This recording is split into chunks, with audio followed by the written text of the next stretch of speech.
Bismillahirrahmanirrahim. Assalamualaikum warahmatullahi wabarakatuh. Selamat pagi Bapak Ibu yang saya hormati. Bapak Ibu, saya ini adalah peserta pelatihan dasar pekerjaan sosial. Nah, pada kali ini kita akan mencoba membahas nanti berkaitan dengan metode dan teknik pekerjaan sosial, yaitu dengan pendekatan mikro. Namun demikian nanti ada beberapa strategi yang kita gunakan nanti dalam pembelajaran. Nanti kita akan coba nanti dengan cara tanya jawab, ya, diskusi, dan nanti kita membagi kelompok serta terakhir adalah pembahasan kasus. Bapak Ibu, sangat berbahagia sekali saya bisa ketemu dengan Bapak Ibu. Kita mencoba nanti membahas tentang metode dan teknik pekerjaan sosial pendekatan mikro, atau lebih keren dulu mungkin disebut dengan social casework. Jadi Bapak saya hormati, pendekatan metode dan teknik ini sebenarnya ada tiga pendekatan, ya. Yang pertama adalah social casework atau pendekatan mikro. Yang kedua adalah social group work, pendekatan meso. Yang ketiga adalah pendekatan makro atau community development.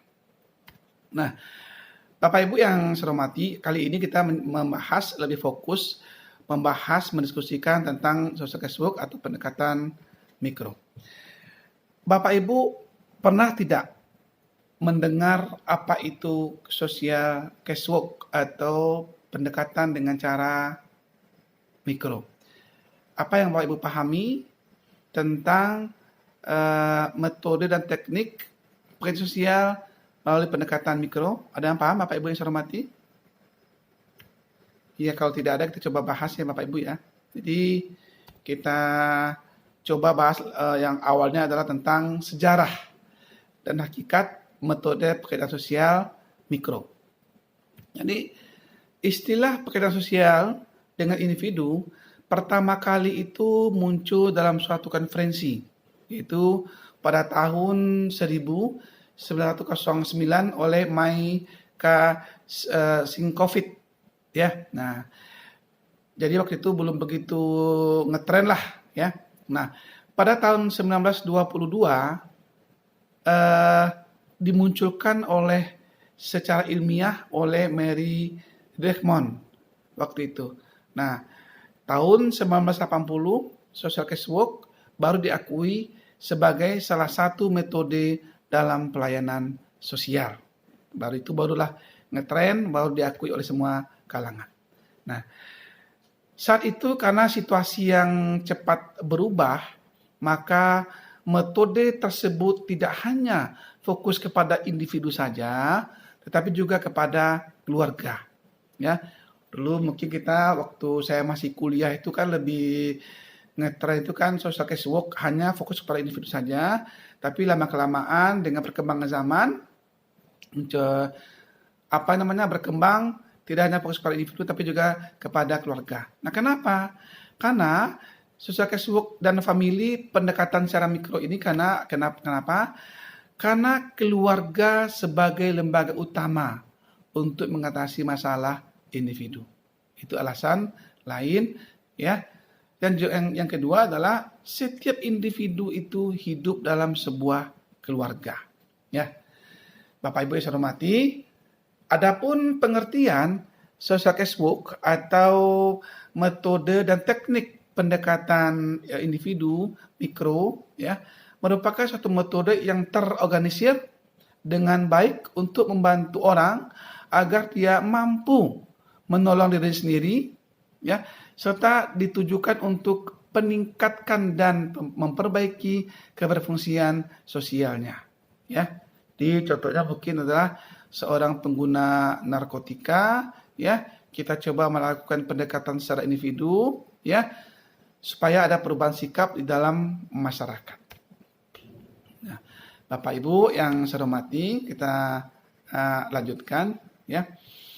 Jadi hakikat pekerjaan sosial itu adalah aktivitas profesional untuk menolong orang agar hidup layak dan nyaman di dalam masyarakat. Nah, apa itu konsep pertolongan dalam pekerjaan sosial? Ya, apa itu Bapak Ibu? konsep pertolongan di dalam pekerjaan sosial. Konsepnya adalah menolong orang agar dapat menolong dirinya sendiri. Itu konsepnya, Bapak Ibu yang saya hormati ya. Di samping itu, Bapak Ibu yang saya hormati, pekerjaan sosial juga menggunakan pendekatan secara dualistik. Nah, apa pula itu? Pendekatan secara dualistik. Maksudnya adalah pekerjaan sosial menggunakan pendekatan dualistik. Pertama, intervensi pertolongan diarahkan kepada orang atau klien tersebut, ya. Itu. Jadi, intervensi pertolongan diarahkan kepada orang tersebut atau klien. Itu yang pertama. Yang kedua adalah intervensi pertolongan juga melibatkan lingkungan sekitarnya supaya mengembangkan keberfungsian sosialnya. Contoh, melibatkan orang tuanya, ya, melibatkan Pak RT, Pak RW, ya, ayah dan ibunya, sehingga ada satu orang yang bermasalah tetapi melibatkan beberapa orang untuk mengatasi masalah orang tersebut. Nah, Bapak Ibu yang saya hormati, ya, apa sih tujuannya? Tujuan pekerjaan sosial individu secara mikro, apa sih tujuannya? Yang pertama, tujuannya adalah membantu memahami klien tentang pola hidup yang sehat dengan norma atau nilai-nilai masyarakat. Itu yang pertama ya. Saya ulangi, membantu memahami klien tentang pola hidup yang sesuai dengan norma atau nilai-nilai masyarakat. Yang kedua adalah membantu pelepasan kekuatan atau power klien untuk mencapai kepuasan diri. Nah, Bapak Ibu yang saya hormati, ya. Modal utama bagi seorang pekerja sosial dalam memberikan layanan. Apa sih modal utamanya sih? Ketika kita seorang peksos nih, memberikan pelayanan kepada orang, apa modal utamanya? Yang pertama adalah teknik berkomunikasi kepada orang yang kita bantu. Yang kedua apa? Menjadi pendengar yang baik. Kita dengarkan apa keluh kesah, apa persoalan yang mereka hadapi. Ketiga adalah mengetahui, memahami potensi dan sistem sumber kesejahteraan sosial. Baik itu secara individu maupun secara lembaga. Kita harus paham itu, harus paham tentang sistem atau PSKS itu. Dalam rangka membantu orang lain.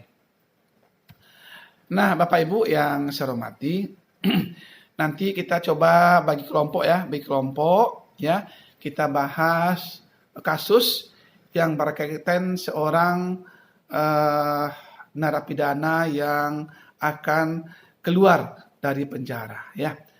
Namun sebelumnya kita coba lagi membahas lagi berkaitan dengan metode dan teknik peksos secara mikro.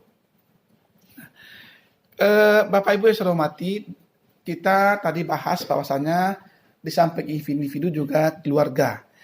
Nah, ada beberapa bentuk keluarga. Yang pertama adalah keluarga tradisional yang disebut dengan keluarga inti, yaitu ayah, ibu, dan anak.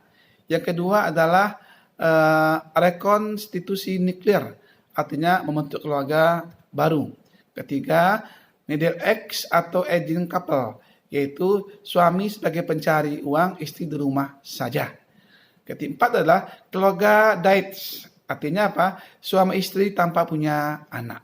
Kelima, single parent, artinya satu orang ayah ataupun ibu dengan anak. Jadi ada satu ayah atau satu ibu saja.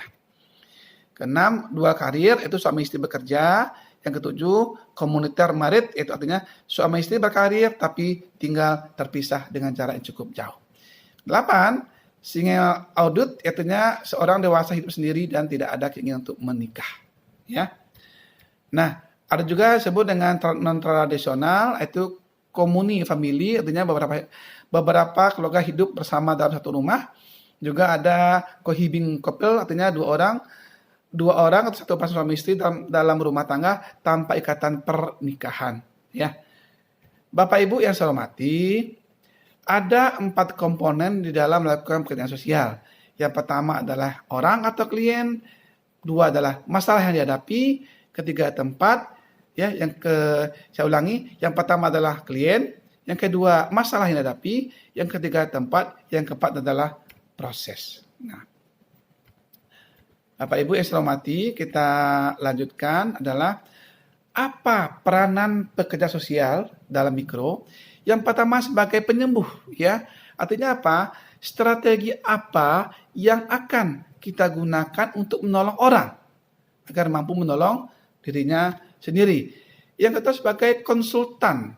Maksudnya seorang pekerja sosial harus mampu memberikan berbagai alternatif dalam rangka pemecah masalah. Nanti si klienlah yang akan menentukan alternatif mana yang dia pilih. Yang ketiga adalah penyelesaian masyarakat. Maksudnya seorang pekerja sosial harus mampu menyatukan pikiran, tindakan, dan perilaku yang sesuai dengan kehidupan di masyarakat. Artinya apa?